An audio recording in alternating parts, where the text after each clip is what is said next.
হ্যাঁ বাবু বল। কি হয়েছে বাবু, তোর খুব খিদে পেয়েছে বল।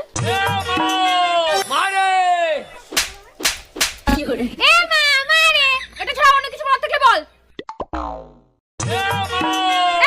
তোর এমা এমা ছাড়া অন্য কিছু বলার থাকলে বল। ওমা জানা আজকে কি হয়েছে? কি হয়েছে বাবা? আজকে আমি পড়তে গেছিলাম। আরে আমার সোনা বাবাটা। তারপর যখন পড়তে গেছি মাস্টারের বাড়ি গিয়ে দেখি কেউ উঠেনি। তারপর গিয়ে দেখি মাস্টার ওর বউরে জড়িয়ে ধরে ঘুমিয়ে আছে। আমি বলতে নেই বাবা, তুমি পড়াশোনায় মন দাও। তারপর কি হলো?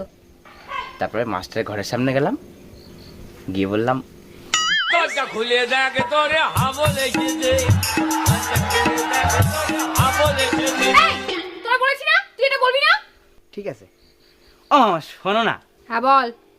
দরজা খুলে দেখে তোরে হাবল